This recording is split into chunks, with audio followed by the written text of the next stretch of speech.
people to make their choices. So when we were created as human beings, God has given us this limited amount of free will in which we can make choices. If we have no free will, then we'll be like robots. Then the question of punishing someone, it becomes meaningless because you have no control over what you do. But if God gives someone freedom to act and to choose in a certain sphere of things, then if God then intervenes every time, takes away your choice, then you don't have the choice anymore. For example, you can have a knife, and you can use this knife to cut apples and fruits and vegetables and whatever to make nice fruit salad, right? Or you can use this knife to stab someone and kill someone. Now the choice is on you. God, if you were to take the choice away the moment you are going to stab someone, then obviously you don't have any choice. You're like robot. So what we say is God allows that action to happen because you are the one choosing this to happen, and the responsibility will be on you. He doesn't want you to do this. He doesn't, not you personally. He doesn't want the criminals to commit crimes. He doesn't want people to commit sins. He says, this is what you shouldn't be doing. This is not the right thing to do, not the good thing to do. But nothing happens without his will. Yeah. His will, See, that's where you get into the problem. if you say, I know he can go on talking for hours on end. think about that people have their own will manifested by their own choice and no one controlling it. So you're saying someone, if God is in control, you would expect that he should be in control of their will as well when they will it to happen. Because otherwise you're saying there's two competing wills. We're saying God's will is sovereign. Yeah? He doesn't like it that people will to do something wrong. Somebody like Hitler. No, do you follow?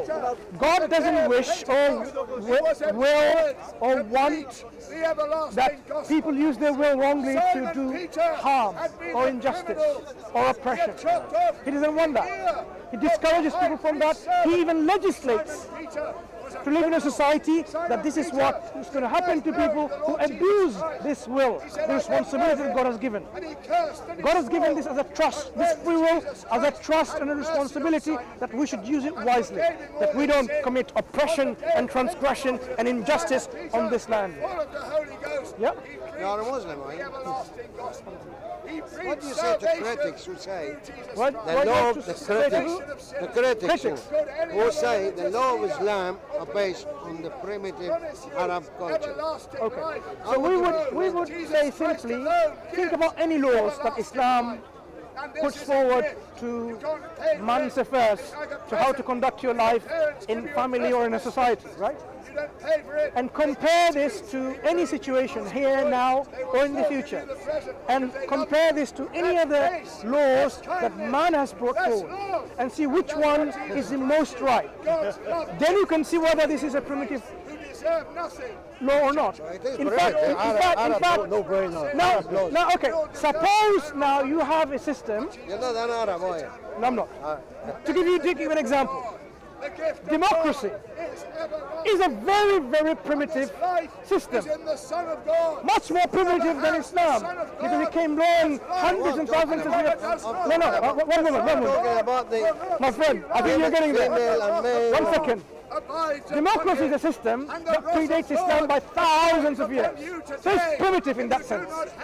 And yet people are fighting for democracy. So it's not its primitiveness or how long ago that system originated. That's not the issue. Let's come back to the discussion point here. It is not about how long ago a system was given to conduct people's life in a society. Because if it was the case, we would say democracy is outdated because it's too long ago. Yeah? So it's not about how long the law originates from. It's about something else. And I think this something else is to do with the criminal or penal system in Islam, where Islam says cutting the hands of a thief, for example, when the crime is established with all its conditions. Really? Cutting the hand? You agree with that? Do you know when it was So implemented? this man is with his right hand has been cut off. Then it's going to be on the society to look after him until the day he dies. It has to if be. he was active, he says, I'm sorry, I've done that because of the situation in the society. So you agree? So you agree cutting of the hand is severe and harsh? Do you agree? It's very harsh. No. Yes, harsh. It's Yeah. harsh. It's just. That's precisely the point of the Quran. It's legislating. They do it in Saudi Arabia today. No. In Saudi Arabia today, the law that is implemented is not 100% Islam in its entirety. That is why the system would not work. Since 2014 until now, they've beheaded 600 people in Saudi Arabia. In Saudi Arabia, or in Bangladesh, or Pakistan, or India, or any of the Muslim countries, or Muslim, where they can potentially implement Islam, right? They are not implementing 100% Islam. And if you don't implement 100% Islam, you're not providing the situation and the context to implement a rule in which the rule can be working very effectively. To give you an example, at one time, there was famine. Famine. Yep. People have no food. There's drought, whatever. If someone were to steal something and they were caught, crimes were established, and yet they didn't get their hands chopped off. It happened. We know that it happened. It's all documented in one of the caliphs. Why did it happen? It's quite obvious, as explained by them, that the system we have here, a Islamic system model, in which the basic needs were not catered for. Food and sustenance, which should be catered for by the society, even if you couldn't do it by yourself. People were dying of starvation, didn't have their means to get this food to live. So if they went to this last resort of actually getting someone else's food, which is not their own rightfully, to sustain their life, you cannot implement the system. So the system is linked with what? The system of punishment is not linked with just capital punishment like that. It's linked with the integral whole system as a whole model. Contextualize. Why? Because you have to provide, as a society, the education first. That yes, this is wrong, you shouldn't be doing that. People have to understand that everyone has their rights and you should not violate their rights. Secondly, you have to give them the means of these basic rights. Rights of what? Your food, perhaps your shelter, education, your honor and your dignity. All of these have to be protected and provided. If this fails, then you can't implement the system. So if you have a system where everyone knows, for example, imagine now in Britain, everyone knows that this is a system of punishment where if you were to steal a certain amount which is of this worth in value and you protected it, you didn't just leave it aside, you actually locked it, lock and key, away from the reach of easy stealing. And people know that stealing is punishable by cutting off the hands. And the society provided you with this welfare where you don't need to steal for your food. So if it's for food, even if you didn't have any money or anything, it will be the government to provide you. So you have no need. Having all of that means in place, even if you didn't have that, your neighbor is responsible to feed you, to provide you the food, or your friends all around you. So what remains is this. I was talking about primitive laws. One moment. Going on about No. Just to take example of this harshness, because people think this is very primitive, right? Very harsh. 4 wives of primitive. Okay, we'll consider that one in a second. In a moment. So let's wrap this up very quickly then about punishment. Women cannot bear witness. That is primitive. Okay, one moment. And my daughter is a judge. She stands there and judges you Muslim if you did anything wrong. My daughter judge you. I would like to deal with your example, but let's finish this example where so many of if the government, if the society, if your environment has given you all the means so that you don't need to steal, and then yet you go on to steal again, what does it tell you about your psyche and about something wrong with you? When you have no need and you want to steal, that means you are creating instability, destability in the society, which has given you all that provision for you not to steal. Yeah? So you need it to be taken care of in a way, look, maybe to make you as an example of a deterrent for those of you who are going to create instability in society, create disorder in society when there is no need to steal, then this is what will happen.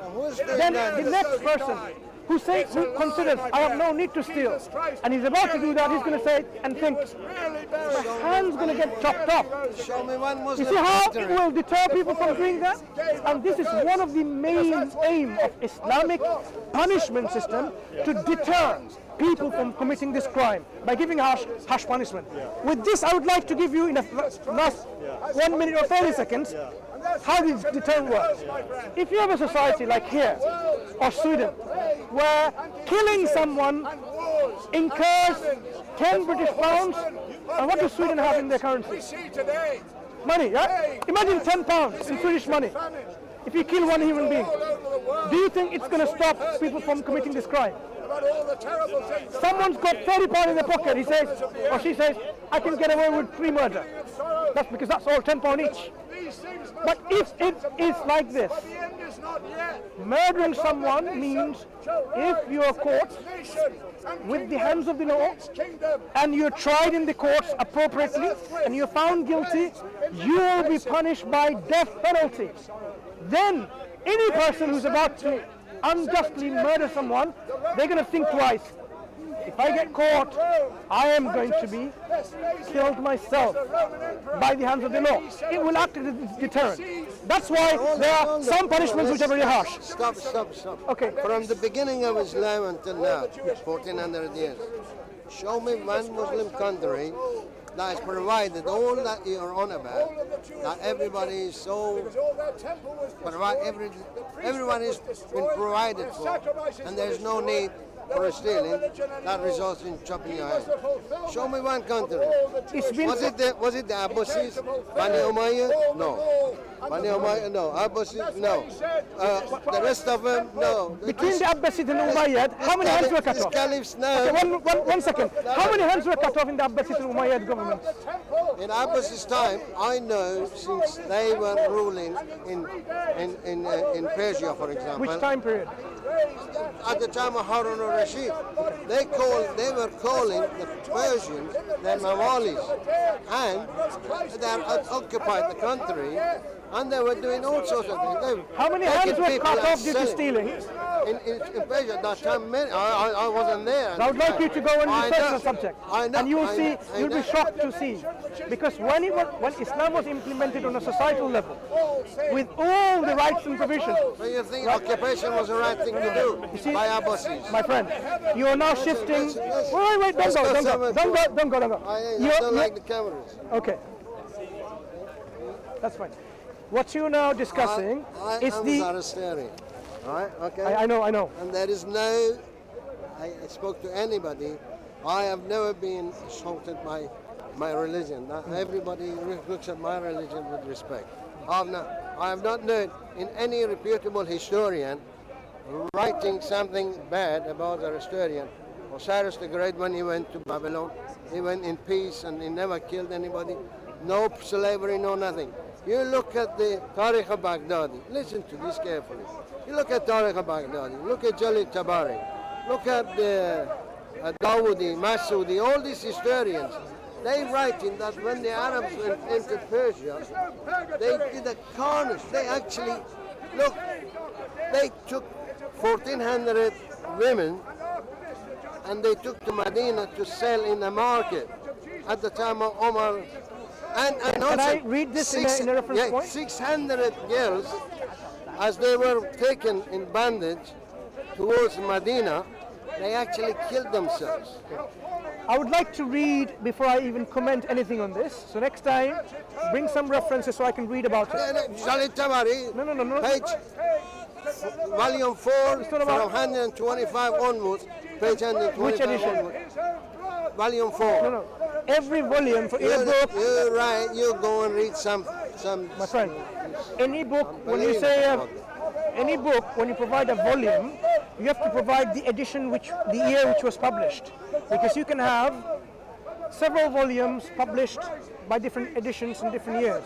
So what I would like is, bring a copy. Masoudi and Sure. Bring those references, proper references I can read, then I will comment on it. But what I would like, I haven't read these books. Have you not? what I'm saying Have is, you heard? what I'm saying is this. Hold on, My interest is not history. All right, let me tell you something. I'm telling you, All right, let me my tell you interest is not history. Let me take it another direction, which is more. Who killed Omar the Caliph? As I Who said, killed him? look, Hold on, who killed him? look. Answer me. When it's As a Islamic, Muslim, no, my who friend. killed? When it's Islamic history, I am not You know, he said, well don't know read about in it. Islamic history. So what do you know? But I can go and read when I need to. That's what I do. So you don't when know I who need killed Omar? Please. What I'm saying, the discussion is this. We were discussing about the punishment system in Islam. I'm talking about. And you came with the example of occupation, how Islam or Muslims occupied Persia and how they took. Yeah? No. The This is- beginning, this- at this the is- beginning, I came and said, what do you say about those who, how you respond to those who say the laws of Islam are based on the primitive Arab culture of the time? Sure. And that's why I'm How saying would you the explain laws. that? That's all I said. So the example I've We given can you. go on for hours No, talking. I don't need to go an example any hours. The examples I've given you already, I gave you example to show to you the laws of theft and the punishment for it. And I talked about the murder. But I didn't actually go into the punishment for murder and the options provided. If you were to compare these solutions or the punishments incurred by this crime, you will see how this is the most appropriate punishment for a crime of that nature that Islam provides. So it's not about primitive because it's very much long time ago, as we established democracy is a very long time ago, but still people want it today. So that's why I'm saying, when we want to know which system is better, we have to compare which system is better for the needs of people, needs of society. So today, Definitely not the Arab culture. we're not talking about Arab culture. Oh, Do you know no, what? is it? Okay, I agree with you. It's based on it. I agree with you. Not Arab culture, not Persian culture, not Indian culture or Pakistani or Bangladeshi Hold culture. on, 1 minute, 1 minute. Do you agree? If my Not daughter, culture. hold on, if my daughter was born in Saudi Arabia or any of these Arab countries, today she wouldn't be a judge. She's only 25, 26 I years old. I cannot speak for Saudi Arabia. I cannot speak for any other country because it's not my country. Yeah, but this is the law of Islam. but- It says two women, if a crime is committed or something, one woman cannot give shahada. You know that, don't you? That's not what it is. That's what it is. In Islam, there are what we One- call witnessing, right? Two Witnesses. women equals one man, as when it comes to shahada. No. I say no. There are places where, situations where, the only testimony that is acceptable is one woman. For example, when it comes to childbirth and so on and so forth, man's testimony was not being accepted because woman's testimony is preferred, because woman is their specialty and their needs. So when you have a midwife, their testimony will supersede the testimony of any other man, for example. So you are thinking about when a commercial transaction is done, and the Quran says, this transaction, Assalamu alaikum brother, you need to write it down, even though it's how small it is, and then get your witnesses, 2 men. And if you cannot find 2 men, then 1 man and 2 women. Yep, that is what you're referring to. I will ask you again, why 2 men in the very beginning? Are you saying 1 man witness is not enough? Apparently, say one man is enough. No. Let's think deeply. The first point Allah says in the Quran is, you have your transaction, get it witnessed, because later on you will regret if you don't write it down, right? Write it down and have witnesses as well. But get 2 men to witness. Now ask yourself, why 2 men? Are you saying 1 man witness is half of another man, and you need 2 men to equal 1 witness? Do you see? The witness requirement is for a reason. Why 2 men? So when you don't have 2 men and you only have 1 man, it says get 2 women. Because if one of them errs, then the other one can remind her. That's what the Quran says. Now, this is about a commercial transaction. Islamic society, the model it provides, it's not where man and woman mix. They have a different roles in society, different ways of how one caters for the needs of the society to the other. It's not like here, everyone has to work, like a slave in the machinery of economics. Islam doesn't want everyone to work like that. This society post-World War, or just before World War, started working. Women were brought into work, for example, because otherwise the society was totally crumbled by the warfare, right? And it needed both sexes to contribute to bring back again the society in its economics and so on and so forth, right? Now, what Islam says, half of the population gets out of the economy.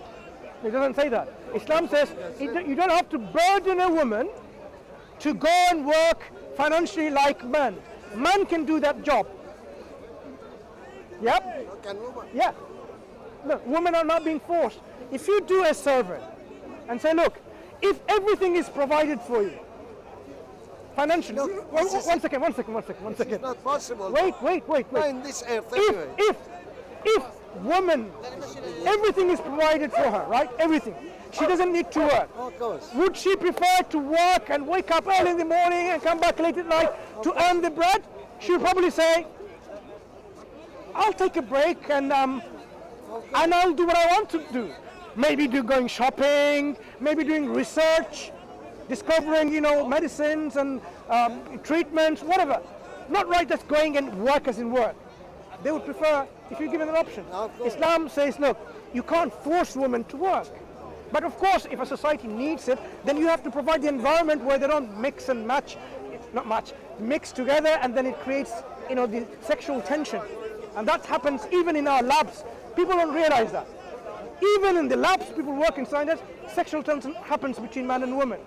People may say, no, that doesn't happen, but it does happen. If you it does happen. Yeah, it okay. happens because... So let's come back to, I'm not just saying you don't have to work. If you need to work, work. No problem. When it comes to witnessing, so in a commercial transaction, Muslim women are not necessarily always involved because they don't really go into commercial transactions and so on and so forth. So these things, they might not even remember 40 years later. What's this called? A dispute arises. You're asking them to remember. Islam says no. Then if you have 2 women, they can remind each other. That's all the Muslim countries are backwards today. No. Show me one successful Muslim country. Now you are conflating, my friend, with... Because half of the population are being put out of the... I can give you some Muslim countries where, they're very prosperous. Go on, one more. Okay. Which one? In the Arab Emirates. The education... Wait. The education system there... Because of the Americans and the British. One second. And they got so much in some countries, women are more educated than men. Yeah, more educated, more, you can actually go. I'm from those areas. I'm very Perhaps you need to look into it. No, because you're only thinking about, maybe Saudi Arabia, which didn't allow women to drive, now it does. That's what you think. I'm not talking about Saudi Arabia. No, neither right? am I. I'm not talking about Saudi Arabia. So the example you brought there, United Arab Emirates. No. I had some examples where I've seen the statistics. No, I have seen the statistics. The American president stand there and says, if I wasn't for